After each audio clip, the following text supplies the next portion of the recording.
അസ്സലാമു അലൈക്കും വറഹ്മത്തുള്ളാഹി തആല വബറകാതുഹു. ബഹുമാനികളെ, ഇന്നത്തെ ക്ലാസ്സിൽ ഒരു പ്രധാനപ്പെട്ട സ്വലാത്ത് നമുക്കൊക്കെയും അറിയാവുന്ന, നമ്മുടെ മജ്ലിസിൽ ദിവസവും ചൊല്ലുന്ന അത്ഭുത സ്വലാത്താണ് നാരിയത്തു സ്വലാത്ത്. നമുക്കൊക്കെയും അറിയാം.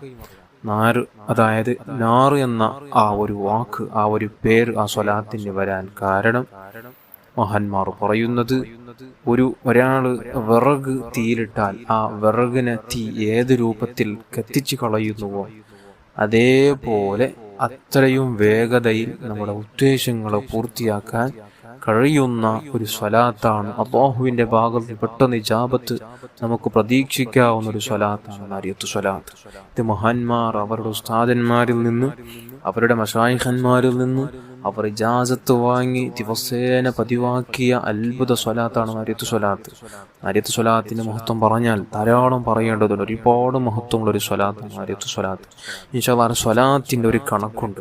മഹാന്മാരുടെ അവരുടെ ജീവിതത്തിൽ അവർക്ക് വല്ല ഒരു ആവശ്യം പെട്ടെന്ന് പൂർത്തിയാവാനുണ്ടെങ്കിൽ, പെട്ടെന്നൊരു നല്ലൊരു വീട് ലഭിക്കാൻ ആഗ്രഹമുണ്ടെങ്കിൽ, അല്ലെങ്കിൽ ഒരു ഉദ്ദേശം പൂർത്തിയാവാനുണ്ടെങ്കിൽ, നല്ലൊരു ജോലിയോ അല്ലെങ്കിൽ പെട്ടെന്ന് നമുക്ക് പൂർത്തിയായില്ലെങ്കിൽ, അതായത് പ്രത്യേകിച്ച് മക്കളുടെ കല്യാണം അടുത്തു, കയ്യിൽ തീരെ പണമില്ല, ടെൻഷൻ അടിക്കാതെ ഈ ഒരു സ്വലാത്ത് മഹാന്മാർ പഠിപ്പിച്ച ആദത്തിൽ നിങ്ങൾക്ക് ചൊല്ലിത്തീർക്കാൻ കഴിഞ്ഞാൽ തീർച്ചയായും ഉറപ്പായും നിങ്ങൾക്ക് റിസൾട്ട് കണ്ടിരിക്കും. അത്രയും മുജറബാണ്, പരിശോധിച്ച് മഹാന്മാർക്ക് ഫലം കിട്ടിയ, എൻ്റെ ജീവിതത്തിൽ എനിക്ക് തന്നെ ഫലം കിട്ടിയ അത്ഭുത സ്വലാത്താണ് നാരിയത്തു സ്വലാത്ത്. ആ നാരിയത്തു സ്വലാത്തിന്റെ ബറക്കത്ത് കൊണ്ട് ഞങ്ങൾ നന്നാക്കട്ടെ. നാരിയത്തു സ്വലാത്ത് ഒരാള് നിയത്താക്കി, നേർച്ചയാക്കി 4444 തവണ ഒരാൾ നേർച്ചയാക്കി ആ ഒരു എണ്ണത്തെ പൂർത്തിയാക്കാൻ കഴിഞ്ഞാൽ തീർച്ചയായും അവന്റെ ഉദ്ദേശം അള്ളാഹു പൂർത്തിയാക്കി കൊടുത്തിരിക്കും. അത് നമുക്ക് ഒരേ ഇരുത്തത്തിൽ ചൊല്ലണമെന്നില്ല.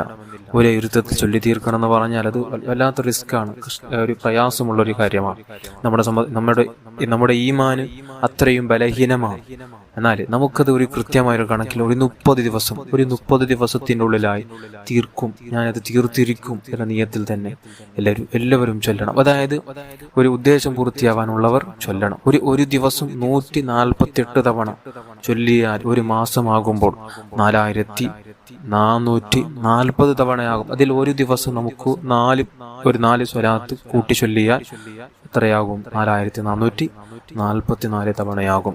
അതുകൊണ്ട് എല്ലാവരും ഉദ്ദേശങ്ങൾ പൂർത്തിയാവാൻ ആഗ്രഹിക്കുന്ന ഓരോരുത്തരും, എന്ത് ഉദ്ദേശമായാലും, മക്കളില്ലാത്തവർക്ക് മക്കൾ ലഭിക്കാൻ, വീടില്ലാത്തവർക്ക് വീട് ലഭിക്കാൻ, ജോലി ഇല്ലാത്തവർക്ക് ജോലി ലഭിക്കാൻ, അങ്ങനെ പെട്ടെന്ന് എനിക്കൊരു മദീനയിലേക്ക് പോകണം, ഹബീബായ തങ്ങളൊന്ന് കാണണം, അങ്ങനെ എന്ത് ഉദ്ദേശം വെച്ച് ചൊല്ലിയാൽ നടന്നിരിക്കും ഇൻഷാ അല്ലാഹ്. നല്ല വിശ്വാസത്തോടുകൂടെ ഹബീബായ തങ്ങളെ ഏറ്റെടുക്കും എന്ന ഉറപ്പോടുകൂടെ അതോടെ ഇരുന്ന് ഒരു ദിവസം 148 തവണ നിങ്ങൾ ചൊല്ലുക. അള്ളാഹു കബൂല് ചെയ്യട്ടെ, അള്ളാഹു സ്വീകരിക്കുമാരാകട്ടെ. ആമീൻ യാ റബ്ബൽ ആലമീൻ.